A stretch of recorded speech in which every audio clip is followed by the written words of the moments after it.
Electrohomoeopathy के अध्ययन के क्रम में आज हम एनाटॉमी और फिजियोलॉजी वाले भाग में एक पुनः मेजर मसल्स के बारे में हम स्टडी करेंगे। तो आज का मेजर मसल्स होगा आपका फेस, है ना, चेहरे की मांसपेशियां में कौन सी मांसपेशियां सबसे इंपॉर्टेंट है, हम इसको देखते हैं। देखिए यह चेहरा है ना, ये ह्यूमन कंकाल का एक चेहरा लगा हुआ है ना, जिसमें आपको 14 तरह के आपको बोन से मिलकर आपका फेस निर्मित होता है ना। इसमें आपको सबसे इंपॉर्टेंट आपको आंख, है ना, हमारी आंखें हैं, होठ है ना, हमारी आंखें और होठ आपको और नाक, है ना, सबसे इंपॉर्टेंट मेजर मसल्स कौन कौन सी से अटैच रहते हैं, इसकी क्या क्रियाएं होती हैं, अगर कोई इसमें गड़बड़ी होती है ना, अगर पेन होता है तो कौन सी इलेक्ट्रोहोम्योपैथिक औषधियों के माध्यम से इसको हम ठीक कर सकते हैं। तो देखिए फेस, है ना, आंख एक ऑर्बिटल कैविटी है और इसी में हमारी आंखें आपको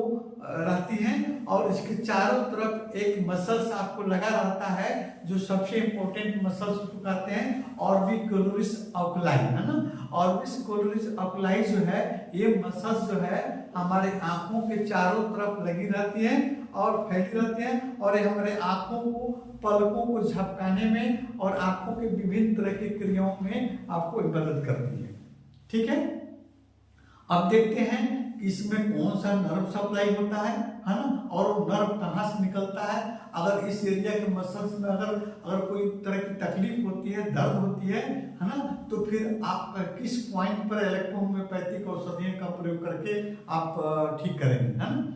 तो इसमें आपको ब्रेन से निकलने वाली 5वीं जोड़ी नर्व जो है, क्रेनियल नर्व जो है, वो जो नर्व है आपके आपको आई मस्कुलर, है ना, ऑर्बिटल मस्कुलर जो है, ऑर्बिटल कैविटी के चारों तरफ जो मसल्स लगे रहते हैं वहां पर इस नर्व का जाल बिछा रहता है ना। छोटी छोटी जाल अपनी शाखाएं इसमें आपको विद्युत करके मसल्स की क्रिया को नियंत्रित करती है। अगर यहाँ पर दर्द होता है तो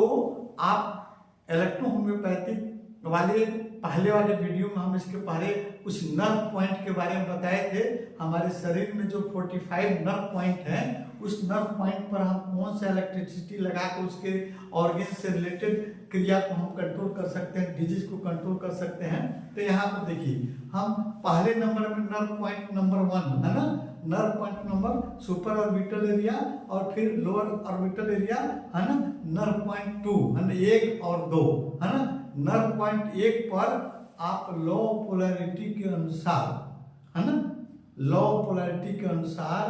आप आरी या वाई, है ना, राइट साइड में है तो आपका राइट साइड निगेटिव हुआ, वहां पर आरी नर्व पॉइंट आपको 1 पर आरी का प्रयोग करिएगा, है ना, और लेफ्ट साइड में है तो फिर वाई का प्रयोग कीजिएगा, है ना। तब इसके मसल्स की क्रियाओं को आप कंट्रोल कर सकते हैं। यानी इसके मसल्स में अगर किसी तरह की गड़बड़ी, अगर पेन हुआ, क्रैम्पिंग हो रहा हो या आंखें ज्यादा फड़क रही हो या आंखों में कोई दर्द है, तो फिर इस एरिया के नर्व पॉइंट 1 और 2 पर आप लो पोलैरिटी के हिसाब से इलेक्ट्रिसिटी का वह प्रयोग D4 से करेंगे तो यहाँ के मसल्स के आपको पेन को दूर कर सकते हैं और साथ साथ में आंखों के दर्द को भी ठीक कर सकते हैं। अगला हम वीडियो में आप चुंबन मांसपेशियां, आप चुंबन लेते हैं तो कौन सी मांसपेशियां कंट्रोल करती है उसको, और कौन सी उस मांसपेशी में कौन सा नर्व होता है जो चुंबन की क्रिया को कंट्रोलिंग करता है, किसी मसल्स के बारे में अगले वीडियो में हम बताएंगे।